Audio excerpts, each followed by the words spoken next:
नमस्कार प्रिय विद्यार्थियों, एक बार फिर आप सभी का तोदी कॉलेज के यूट्यूब चैनल पर स्वागत है। देखिए, बीएससी सेकेंड ईयर की अपन बात कर रहे थे। आपका जो चैप्टर था थर्मोडायनेमिक्स ऊष्मागतिकी, जिसमें अगर अपन लोग बात करें तो आज की क्लास में अपन लोग जो है एक नया टॉपिक लेकर के चल रहे हैं, जूल थॉम्सन प्रभाव, और एक बात अपन करेंगे जूल नियम की। तो देखिए, आज की क्लास में अपने को जो दो चीज़ें अपने को पढ़नी है, उसमें एक चीज़ तो है आप लोगों का जूल लॉ, जूल का नियम, ये है आप लोगों का। और इस जूल के नियम के बाद में जो चीज़ है आप लोगों का, वो क्या है आप लोगों का, जूल थॉम्सन प्रभाव।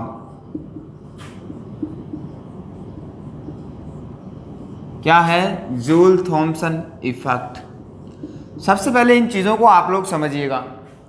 सबसे पहले बात करें तो जूल थॉम्सन प्रभाव की बात करें तो उससे पहले जो चीज़ आई आप लोगों का, वो क्या है आप लोगों का, जूल का नियम। और जूल का जो नियम है यह केवल आदर्श गैसों पे लागू होता है। तो सबसे पहली चीज़ तो क्या है कि जूल का जो नियम है, it is only applicable only on ideal gas. यह केवल किस पे लागू होता है? आदर्श गैसों पे। और इसका एक सीधा सा स्टेटमेंट बनता है जो कि अपने लिए काम की चीज़ वही है। बाकी अगर अपन आगे पीछे की बात करें तो किताब में आप लोगों को और थ्योरेटिकल मैटर मिलेगा, लेकिन पिन पॉइंट अगर अपन लोग बात करें जहां से एग्जाम में क्वेश्चन पूछा जाता है, वो ये है कि जूल का नियम है क्या। और जूल का जो नियम है वो किसके लिए है? आइडियल गैस के लिए। आई बात समझ में? तो जूल का जो नियम है वो ये है आप लोगों का, एक फार्मूले में अगर मैं आप लोगों से जूल के नियम की बात करूं तो जूल का जो नियम है वो ये है। क्या है? सबसे पहला स्टेटमेंट तो क्या हो जाएगा कि यह केवल आदर्श गैसों पे क्या होता है? लागू होता है। फिर इस पे क्वेश्चन कैसे आते हैं? अगर आप लोग कंपटीशन एग्जाम की बात करोगे तो उसमें आएगा जूल का नियम है, फिर ऑप्शन ए बी सी और डी, इस तरीके के आपको एक जगह ई मिल जाएगा, एक जगह एच मिल जाएगा, एक जगह यू मिल जाए, यू ई तो एक ही है, तो दो ऑप्शन आप लोगों को और मिल जाएंगे। तो एक तो इस तरीके से आता है। बाकी अगर आप लोगों के थ्योरेटिकल एग्जाम में आएगा तो ये क्वेश्चन आप लोगों का 1.5 नंबर के लगभग आएगा। तो उसमें सबसे पहले अपने को क्या लिखना पड़ता है कि जूल का जो नियम है वो किस पे लागू होता है? आदर्श गैसों पे लागू होता है। दूसरा, जूल का जो नियम है वो क्या है? तो इधर बोर्ड पे देख करके आप लोग अपने शब्दों में बता सकते हो कि नियत ताप पर आंतरिक ऊर्जा में होने वाला परिवर्तन आयतन के सापेक्ष हमेशा क्या होता है? 0 होता है। यही क्या है? जूल का नियम है। बस एक फार्मूला है, 3 स्टेटमेंट है, जूल का नियम क्या हो जाएगा? फिनिश हो जाएगा। आप लोग अपनी कॉपी में सबसे पहले हेडिंग डाल लीजिए जूल लॉ, जूल का नियम। लिखिए आप लोग जूल का नियम।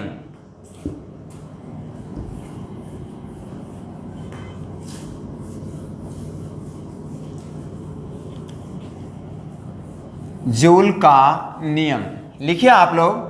यह केवल आदर्श गैसों पे लागू होता है। यह केवल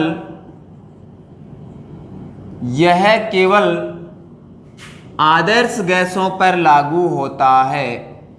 यह केवल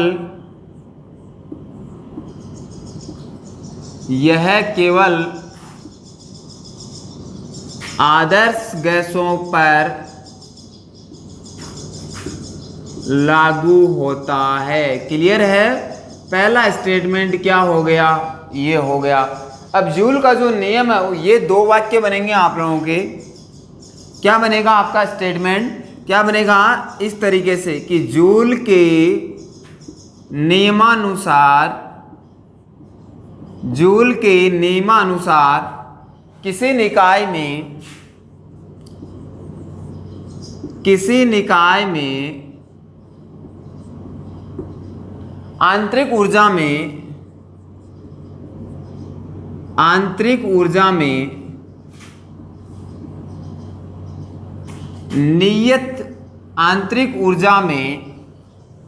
नियत ताप पर आयतन के सापेक्ष कोई परिवर्तन नहीं होता है। कोई परिवर्तन नहीं होता है। कोई परिवर्तन नहीं होता है। यही जूल का नियम है, दैट इज जूल लॉ, यही जूल का नियम है। अर्थात अपन लोग क्या बोल सकते हैं कि जूल के नियम को अगर अपन एक फार्मूले में लिखना चाहे तो अर्थात अपन क्या बोल देंगे, इस चीज को मैं आप लोगों का यहां पे लिख रहा हूं कि आंतरिक ऊर्जा में ताप के सापेक्ष, आंतरिक ऊर्जा में आयतन के सापेक्ष नियत ताप पर होने वाला परिवर्तन क्या है, 0 है। ये जूल का नियम है और ये किसके लिए है, केवल आदर्श गैसों के लिए। किसके लिए है, केवल आदर्श गैसों के लिए ये एप्लीकेबल होता है। रियल गैस के लिए नॉट इक्वल टू क्या आएगा, आपका 0 आएगा।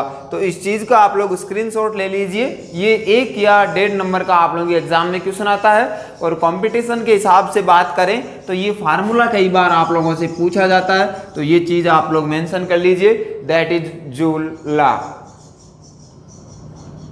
क्लियर है, स्क्रीनशॉट भी ले लीजिए और उतार भी लीजिए।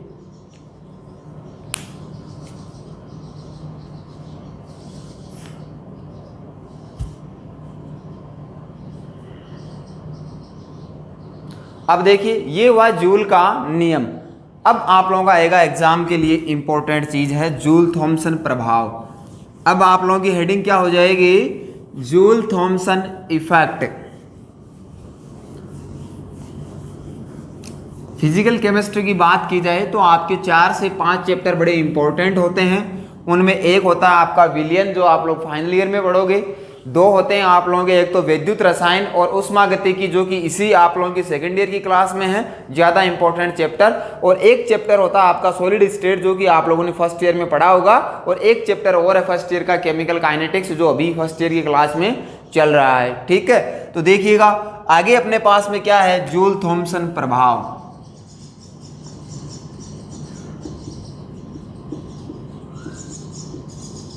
जूल थॉमसन प्रभाव, we can say Joule Thomson effect.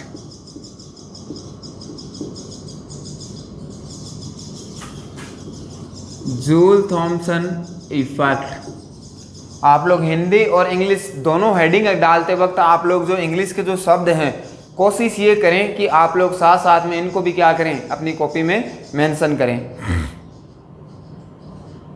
Heading डाल लीजिए जूल थॉमसन प्रभाव, जूल थॉमसन इफेक्ट। ठीक है, अब एक बार आप लोग जूल थॉमसन प्रभाव को पहले पूरी तरीके से समझिएगा, और ये पूरी तरीके से आप लोग समझ जाएं, उसके बाद में अपन लोग इसको क्या करेंगे, हैंड राइट करेंगे। क्लियर है, बोर्ड पे देखिए, कॉपी किताब को एक बार पढ़ा रहने दीजिए। आप लोग पूरी तरीके से बोर्ड पे देखिए, पूरी तरीके से एकाग्र होकर के देखिए क्या है जूल थॉमसन प्रभाव। सबसे पहले अपन बात करते हैं सीधे कि एग्जाम में क्वेश्चन किस तरीके से पूछा जाता है और अपने को आंसर किस तरीके से करना होता है। तो देखिए जूल थॉमसन प्रभाव जो आएगा उसके लिए अपने पास में लास्ट इक्वेशन आएगी DH बराबर 0। मैं आपसे ये बात कर रहा हूं कि एग्जाम में क्वेश्चन किस तरीके से आएगा। अपने लिए इंपॉर्टेंट चीजें हैं कि कंपटीशन एग्जाम हो चाहे आप लोगों का थ्योरेटिकल एग्जाम हो, उसमें क्वेश्चन किस तरीके से आना है और अपने को किस तरीके से उसको एग्जाम में अपने को अटेम्प्ट करना है। ठीक है, तो देखिए अगर अपन बात करें तो एक चीज इसके लिए अपने पास में फाइनल इक्वेशन आएगी DH इज इक्वल टू 0। आप लोग मेरे को ये बताइए कि यहाँ पे H है, वो चीज क्या है आप लोगों का, मैं आप लोगों को बता चुका। H क्या होती है आप लोगों का, एंथैल्पी। क्या होती है, एंथैल्पी। और एंथैल्पी की अगर मैं आप लोगों से बात करूं तो अपन किससे रिप्रेजेंट करते हैं, कैपिटल H से, जो कि यहाँ मेंशन है। और कोई चीज कैपिटल में मेंशन करते हैं तो वो हमेशा आपका क्या होती है, अवस्था फलन होती है। क्या होती है आप लोगों का, अवस्था फलन होती है। तो अगर किसी सिस्टम के लिए एंथैल्पी के मान में होने वाला परिवर्तन 0 होता है, जैसे मैं आप लोगों से कहूं कि किसी निकाय के लिए कोई भी काम है उसमें टेम्परेचर है वो रिमेन कांस्टेंट रहता है, नियत रहता है। यानी कि आप लोगों का dt, ये मैं आपको पढ़ा चुका ना कि T1 और T2 अगर आपका बराबर है तो dt का आंसर क्या आएगा, 0। इसका मतलब ये थर्मोडायनेमिक प्रोसेस होगी, वो कौन सा हो गया आप लोगों का, आइसोथर्मल थर्मोडायनेमिक प्रोसेस, समतापी प्रक्रम हो गया। तो यहाँ पे DH किस बात को इंडिकेट करता है, सम एंथैल्पी प्रक्रम। यानी कि जो नियत एंथैल्पी पे संपन्न होता हो उसे अपन क्या बोलते हैं, सम एंथैल्पी। क्या बोलेंगे, जैसे अपन लोगों ने बोला था थर्मोडायनेमिक प्रोसेस में सम आयतनी, रुद्धोष्म परिक्रम, सम दाबी परिक्रम, सम तापी परिक्रम, याद आ रहा होगा आप लोगों को। तो यहाँ पे जो आप लोगों का जूल थॉमसन प्रभाव आप लोग पढ़ोगे और इसमें सबसे लास्ट जो चीज़ आप लोगों का आएगी वो आएगा आप लोगों का DH इज इक्वल टू 0। और DH इज इक्वल टू 0 को अगर शब्दों में लिखना चाहें तो ये क्या हो जाएगा, सम एंथैल्पिक प्रक्रम। क्या हो जाएगा आप लोगों का, सम एंथैल्पिक प्रक्रम। और सम एंथैल्पिक प्रक्रम को अगर अपन और शब्दों में बढ़ाना चाहें, यानी कि जो नियत एंथैल्पी पे संपन्न होता हो, जो नियत एंथैल्पी पे संपन्न होता हो। और एक चीज आप लोगों का और आएगी, रुद्धोष्म परिक्रम। We can say adiabatic process. ये तीनों शब्द आपको दिखाई दे रहे हैं। तो ये क्वेश्चन के जो आपका फॉर्मेट बन रहा है, ये जो 3 शब्द हैं वो एक ही क्वेश्चन के 3 फॉर्मेट बता रहे हैं। तो देखिए जूल थॉमसन प्रभाव का सबसे पहला फॉर्मेट तो क्या बन जाएगा कि जूल थॉमसन प्रभाव को समझाइए, या यूं पूछ सकता है जूल का नियम क्या है, इसे बताते हुए जूल थॉमसन प्रभाव को समझाइए। क्लियर है, ये भी मैं आपको बताने जा रहा हूं। इसके बाद में इसी क्वेश्चन का दूसरा पैटर्न क्या बन जाएगा कि सिद्ध कीजिए कि जूल थॉमसन प्रभाव एक सम एंथैल्पिक प्रक्रम है। इसी का तीसरा पैटर्न क्या बन जाएगा कि सिद्ध करो कि जूल थॉमसन प्रभाव नियत एंथैल्पी पे संपन्न होता है। और आगे जाकर के अपन बात करेंगे तो एक तरीके से ये क्या बन जाएगा आप लोगों का, रुद्धोष्म प्रक्रम बन जाएगा। लेकिन क्वेश्चन के जो पैटर्न रहेंगे वो सबसे पहले जो पैटर्न जो रहेगा वो ये रहेगा कि जूल थॉमसन प्रभाव को समझाइए, दूसरा सिद्ध कीजिए कि जूल थॉमसन प्रभाव एक सम एंथैल्पिक प्रक्रम है, और तीसरा आप लोगों से पूछ सकता है कि सिद्ध करो कि जूल थॉमसन प्रभाव नियत एंथैल्पी पे संपन्न होता है। ये तो क्या बना आप लोगों का क्वेश्चन का एक पैटर्न बना कि इस तरीके का क्वेश्चन एग्जाम में पूछा जाएगा। अब देखिए यहाँ पे कुछ शब्द आप लोगों के काम में आएंगे। जैसे आप लोगों से मैं बात करूं, ये चीज क्या है आप लोगों का, रुद्धोष्म परिक्रम। We can say adiabatic process. तो आप लोग रिकॉल कीजिएगा, मैंने आप लोगों को क्या बता रखा है, उष्मागति की प्रक्रम बता रखा है कि नहीं बता रखा, बता रखा है। वहां पे एक जो थर्मोडायनेमिक प्रोसेस आप लोगों को बताया है वो कौन सा बताया मैंने, एडियाबैटिक प्रोसेस, रुद्धोष्म परिक्रम। और मैंने वहां आपको बताया था कि ऐसा उष्मागति की परिक्रम जिसके दौरान उष्मा का मान क्या रहता हो, फिक्स रहता हो, यानी कि ना तो निकाय के द्वारा बाहर से उष्मा ली जाती है और ना ही निकाय के द्वारा बाहर उष्मा दी जाती है। बात आप लोगों को समझ में आ रही। मैंने कहा था रुद्धोष्म प्रक्रम के लिए ये सब चीजें आप लोग धीरे धीरे जोड़ोगे तो क्या बन जाएगा, जूल थॉमसन प्रभाव। और बातों ही बातों में पूरी तरीके से आप लोगों को जूल थॉमसन प्रभाव क्या आ जाएगा, आप लोगों के समझ में आ जाएगा। ठीक है, तो अपन बात करें किसकी, रुद्धोष्म प्रक्रम की। तो अपन बोलते हैं ऐसा उष्मागति की प्रक्रम जिसमें ना तो निकाय के द्वारा उष्मा बाहर से अंदर ली जाती है और ना ही सिस्टम के द्वारा बाहर परिवेश को उष्मा प्रदान की जाती है। मतलब उष्मा का किसी प्रकार का कोई एक्सचेंज वहां पे नहीं होता। ऐसा प्रोसेस क्या होता है, रुद्धोष्म प्रक्रम। और इसके लिए डेल क्यू की वैल्यू क्या आती है अपने पास में, 0 आती है। ये बात भी आप लोगों को मैंने बता रखी है। दूसरा चीज अगर अपन लोग बात करें तो मैंने आप लोगों को 2 प्रकार के कार्य बताए हैं। एक तो सिस्टम के द्वारा बाहर कार्य किया जाए तो वो कार्य हमेशा क्या आएगा, नेगेटिव। कार्य को अपन किससे रिप्रेजेंट करते हैं, स्मॉल w से। आई बात समझ। और अगर आपका बाहर से सिस्टम के ऊपर कार्य किया जाए तो वो कार्य क्या आएगा आप लोगों का, पॉजिटिव। ये चीज भी मैंने आप लोगों को बता रखी है। आई बात समझ। तो सिस्टम के द्वारा बाहर कार्य करना, सिस्टम के द्वारा बाहर कार्य करने को अपन बोलेंगे प्रसार में किया गया कार्य। किस में किया गया कार्य, प्रसार में किया गया कार्य। आप लोग भूल से भी फिजिक्स में मत जाना क्योंकि वहां सिस्टम क्या मिलेगा आपको, उल्टा मिलेगा। लेकिन केमिस्ट्री के हिसाब से अपन बात करें तो आप लोग अगर सिस्टम से प्रसार हो रहा है तो वो कार्य किस में आएगा आप लोगों का, हमेशा नेगेटिव में आएगा। और जो कार्य आप लोगों का ऊपर हो रहा है, यानी कि जो कार्य कंप्रेस्ड होकर के हो रहा है, संपीड़ित होकर के हो रहा है, उस कार्य को अपन किससे रिप्रेजेंट करेंगे, पॉजिटिव से। वो कार्य किस सिंबल के साथ में आएगा आप लोगों का, धनात्मक साइन के साथ में आएगा। बोलो ये बात भी आप लोगों के समझ में आई गया। तो मैंने आप लोगों को एक चीज तो बताई, रुद्धोष्म प्रक्रम। क्या बोला, रुद्धोष्म प्रक्रम के लिए उष्मा का मान क्या आएगा, किसी प्रकार का कोई परिवर्तन नहीं होगा। दूसरा मैंने क्या बताया कि अगर आपका संपीड़न में कार्य किया जा रहा है तो वो क्या आएगा आप लोगों का पॉजिटिव, और अगर प्रसार होगा, एक्सपेंशन होगा, तो वो कार्य के लिए सिंबल क्या आएगा आप लोगों का नेगेटिव। ये चीज भी आप लोगों की क्लियर हुई। अब देखिए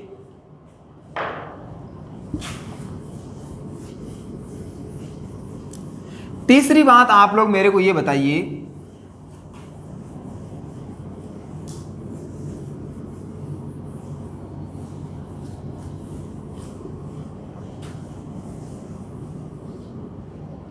तीसरी बात की अगर मैं आप लोगों से बात करूं तो आप लोगों को देखिए, अपन कोई भी कार्य करते हैं सिस्टम में, अगर कोई भी कार्य होगा तो उसके लिए किस चीज़ की जरूरत पड़ती है? एनर्जी की जरूरत पड़ती है। किस चीज़ की जरूरत पड़ती है अपने को? एनर्जी की जरूरत पड़ती है। आई बात समझ? आगे एक चीज़ और, अगर आपको कार्य करने के लिए जो एनर्जी है वो कहीं से भी नहीं मिल रही है तो मॉलिक्यूल या गैस या कोई भी पदार्थ जो है वो कार्य करेगा तो किसकी मदद से करेगा? किसकी सहायता से करेगा? अपने इंटरनल एनर्जी के द्वारा। किसके द्वारा कार्य करेगा? अपने आंतरिक ऊर्जा के द्वारा। अगर पदार्थ को कार्य करने के लिए या किसी भी चीज को, किसी भी स्पीसीज को कार्य करने के लिए बाहर से कोई ऊर्जा ना तो मिल रही है ना वो बाहर दे पा रहा है, लेकिन उसको कार्य करना है तो उसके लिए कौन सी एनर्जी काम मिलेगा? अपनी आंतरिक ऊर्जा। कौन सी एनर्जी काम मिलेगा? Internal energy. तो बताइए इंटरनल एनर्जी को आप लोग किस से रिप्रेजेंट करते हो? ई से करते हो, और एक अपन किससे करते हैं? यू से करते हैं। और आप लोगों को एक बात और भी पता है कि ई को मैंने कैपिटल लिखा है, यू को मैंने कैपिटल लिखा है, इसका मतलब ये क्या होते हैं? अवस्था फलन। क्या होते हैं आप लोगों के? State function. और भैया स्टेट फंक्शन का मतलब क्या होता है? E1 और E2, यानी कि U1 और U2। ये सब बातें मैंने आप लोगों को बेसिक सी बातें बताई, किसके लिए? केवल जूल थॉमसन प्रभाव आप लोगों को अच्छे से समझ में आए, और ये चीजें मैं पहले भी आप लोगों से डिस्कस कर चुका हूं। अब मैं शुरू करने जा रहा हूं जूल थॉमसन प्रभाव। एक बार आप लोग बोर्ड पे देखिएगा।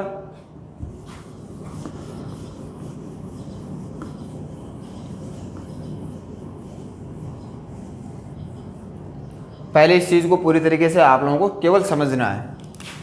ये एक चैम्बर जो जूल थॉमसन ने लिया उसकी मैं आप लोगों से बात कर रहा हूं, जिसमें आप लोगों का